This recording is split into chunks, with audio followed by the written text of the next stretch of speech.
세종대왕이 32년 재위 기간 동안 수많은 문제를 해결하며 지킨 원칙입니다. 문제를 올바르게 파악하는 것이 해결의 절반이니라.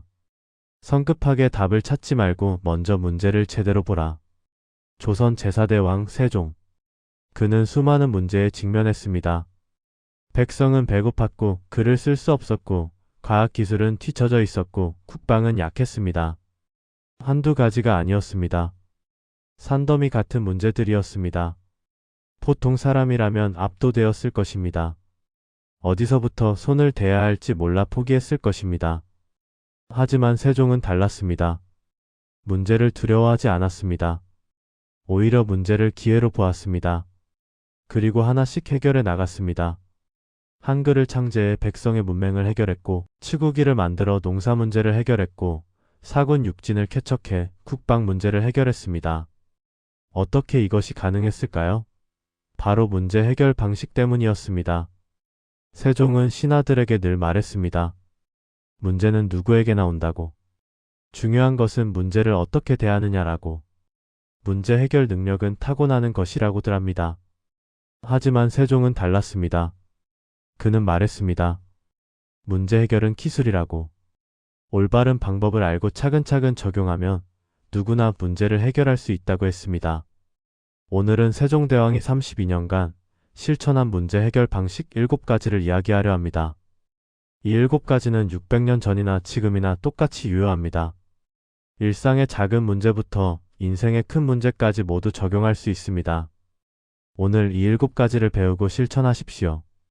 당신의 문제 해결 능력이 달라질 것입니다. 오늘 이야기가 마음에 드신다면 구독과 좋아요를 눌러주세요.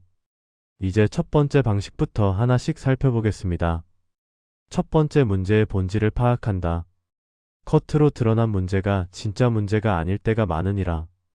깊이 들여다보아 본질을 찾아라. 세종대왕이 가장 먼저 한 일이 바로 이것이었습니다. 백성이 굶주린다는 보고가 올라왔습니다. 다른 왕이라면 곡식을 나눠주는 것으로 끝냈을 것입니다. 하지만 세종은 달랐습니다. 왜 굶주리는가를 물었습니다. 날씨 때문인가, 농사법이 잘못된 것인가, 세금이 과한 것인가. 표면이 아니라 본질을 파고들었습니다. 문제의 본질을 파악해야 진짜 해결할 수 있습니다. 나무의 가지만 자르면 또 자라지만 뿌리를 뽑으면 다시는 자라지 않습니다. 증상만 치료하면 재발하지만 원인을 치료하면 완치됩니다. 겉으로 드러난 문제는 빙산의 일각입니다. 수면 아래 숨어있는 본질을 찾아야 합니다. 세종은 신하들에게 말했습니다. 문제를 성급하게 해결하려 하지 말라고. 먼저 왜 이런 문제가 생겼는지 깊이 생각하라. 본질을 모르고 해결책을 내놓으면 오히려 문제가 커진다고 했습니다. 본질을 파악한 덕분에 세종은 근본적인 해결책을 냈습니다. 백성이 굶주리는 본질은 농사법이 지역마다 달라야 하는데 획일적이었기 때문이었습니다. 그래서 농사직서를 편찬해 지역별 농사법을 정리했습니다. 일시적 구호가 아니라 근본적 해결이었습니다.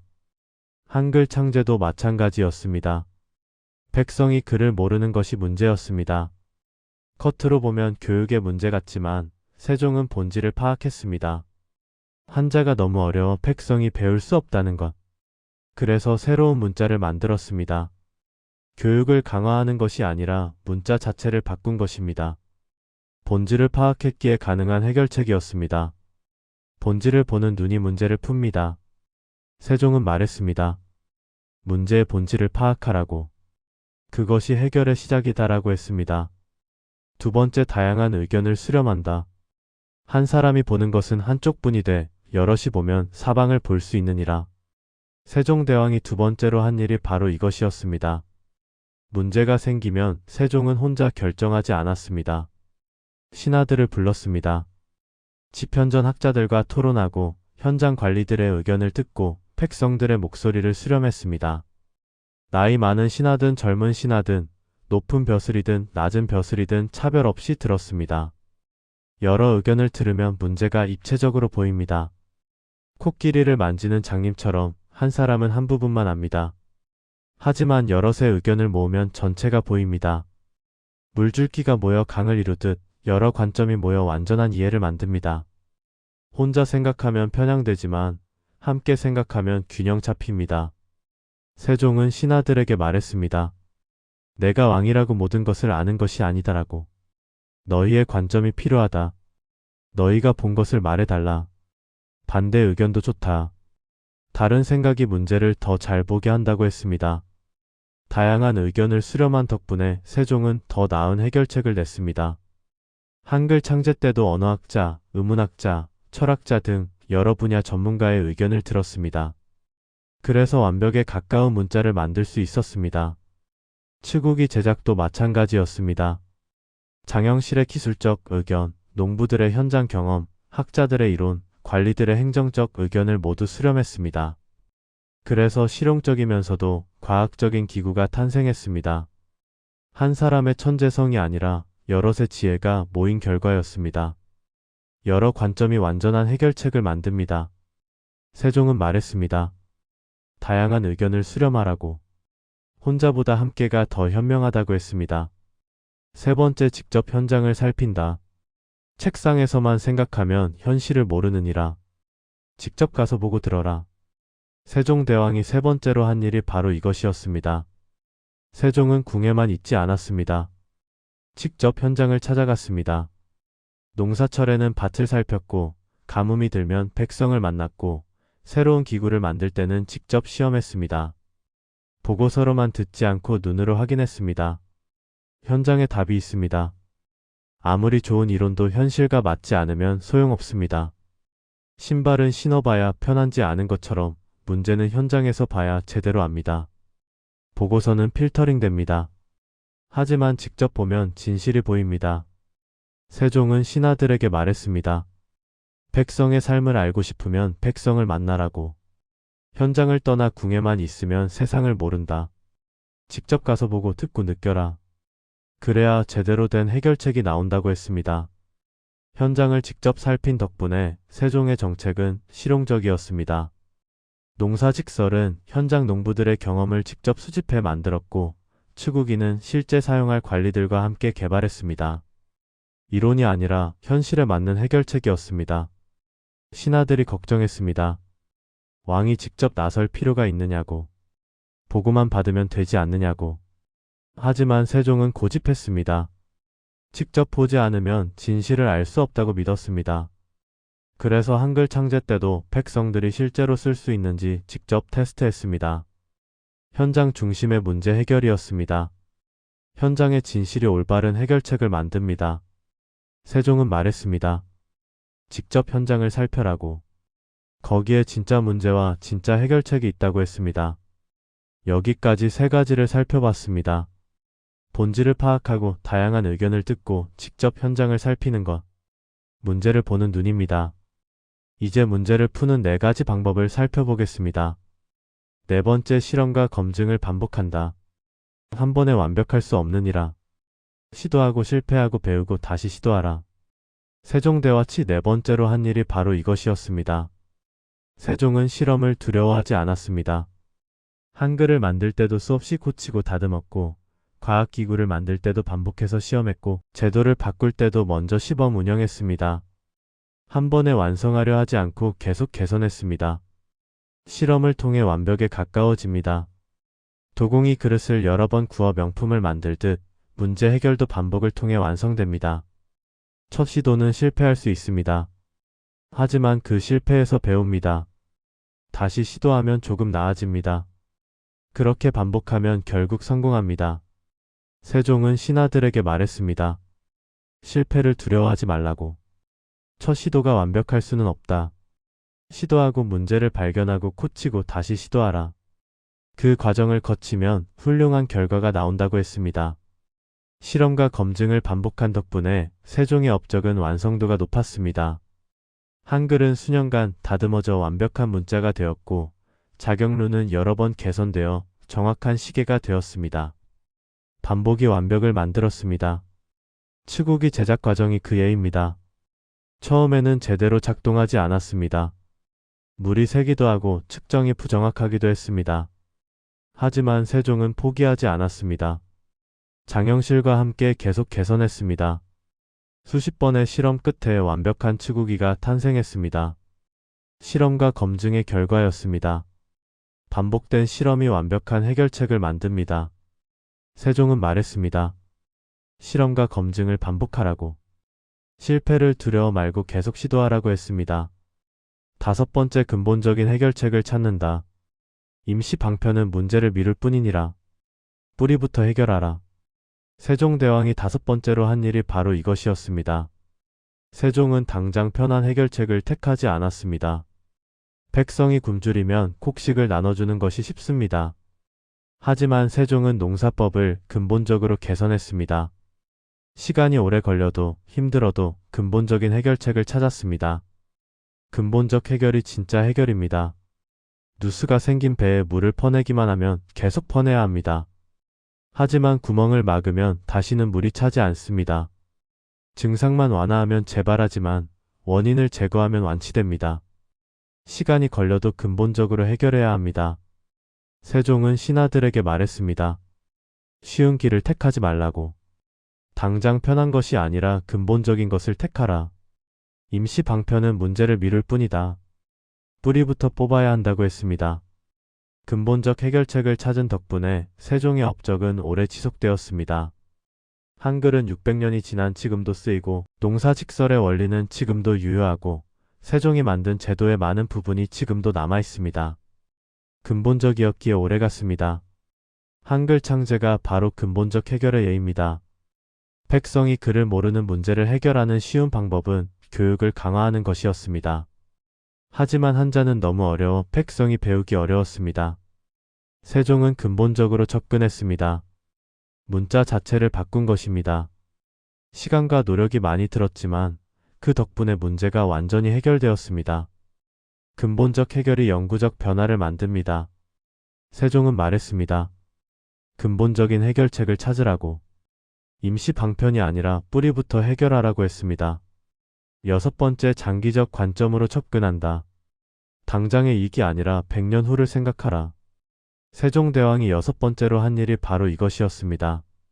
세종은 급하게 결정하지 않았습니다. 한글 창제에 수년이 걸렸고 사군 육진 개척에 10수년이 걸렸고 과학기술 발전에 평생을 바쳤습니다.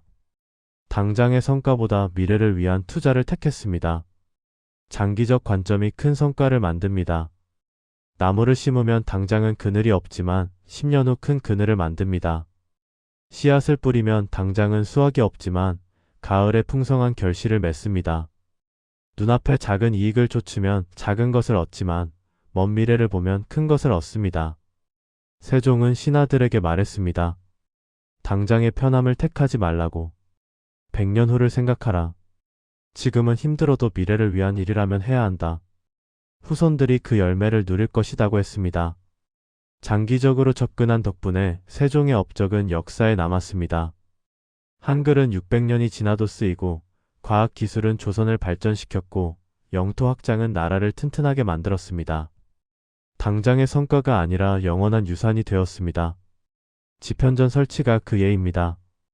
당장 학자들을 양성하는데 많은 돈과 시간이 들었습니다. 신하들은 비용이 아깝다고 했습니다. 하지만 세종은 밀고 나갔습니다. 미래를 위한 투자라고 믿었습니다. 결과적으로 집현전 학자들이 한글 창제를 도왔고 많은 책을 편찬했고 조선의 학문을 발전시켰습니다. 장기적 투자가 큰 결실을 맺었습니다. 장기적 관점이 영원한 유산을 만듭니다. 세종은 말했습니다. 장기적 관점으로 접근하라고. 당장이 아니라 100년 후를 보라고 했습니다. 일곱 번째, 끝까지 실행한다. 좋은 계획도 실행하지 않으면 쓸모없느니라. 시작했으면 끝을 보라. 세종대왕이 마지막으로 한 일이 바로 이것이었습니다. 세종은 시작한 일을 끝까지 했습니다. 한글 창제를 반대하는 신하들이 많았지만 끝까지 밀고 나갔고 과학기구 개발이 어려워도 포기하지 않았고 제도 개혁의 저항이 있어도 끝까지 실행했습니다. 중간에 멈추지 않았습니다. 실행이 계획을 현실로 만듭니다. 아무리 좋은 계획도 실행하지 않으면 그림의 떡입니다.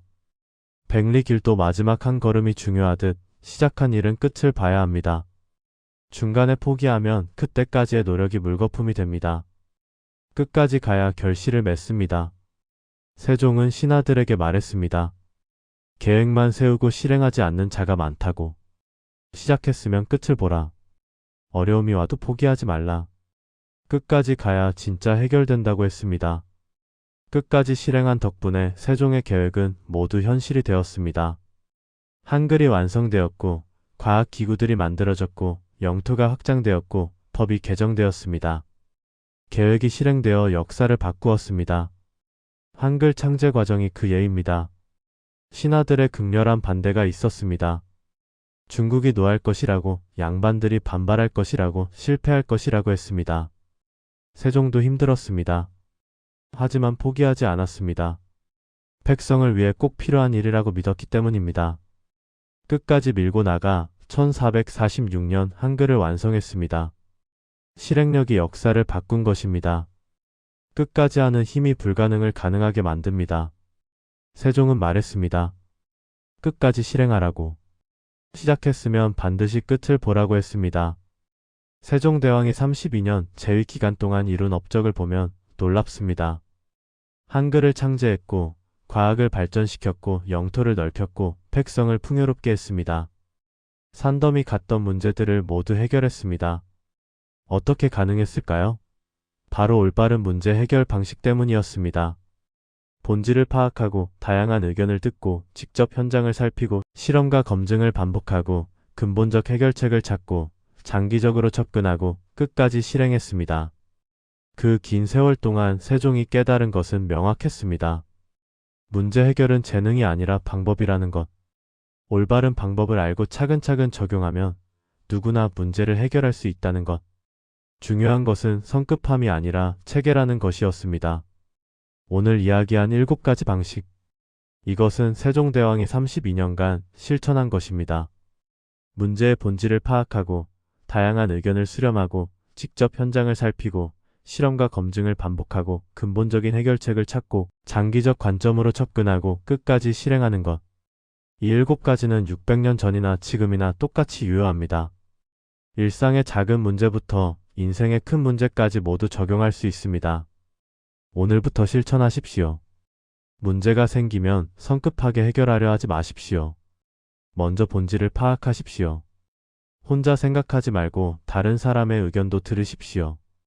책상에만 앉아있지 말고 직접 현장을 가보십시오. 한 번에 완벽하려 하지 말고 실험하고 개선하십시오. 임시 방편이 아니라 근본적 해결책을 찾으십시오. 당장의 이익이 아니라 장기적으로 생각하십시오. 그리고 시작했으면 끝까지 하십시오.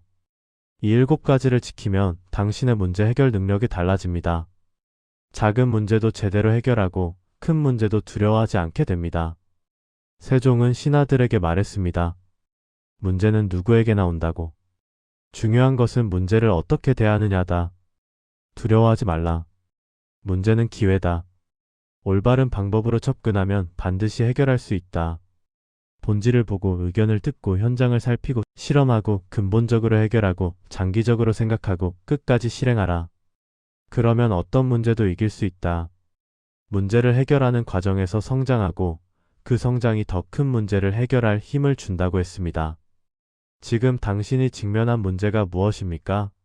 일의 문제입니까? 관계의 문제입니까? 돈의 문제입니까? 어떤 문제든 이 7가지 방식을 적용해 보십시오. 먼저 본질을 파악하십시오. 왜 이 문제가 생겼는지 깊이 생각하십시오. 다른 사람에게 물어보십시오. 다른 관점을 들으십시오. 현장을 가보십시오. 직접 보고 들으십시오. 완벽한 해결책을 바로 찾으려 하지 마십시오. 작게 시도해보고 개선하십시오. 임시 방편이 아니라 근본적 해결을 생각하십시오.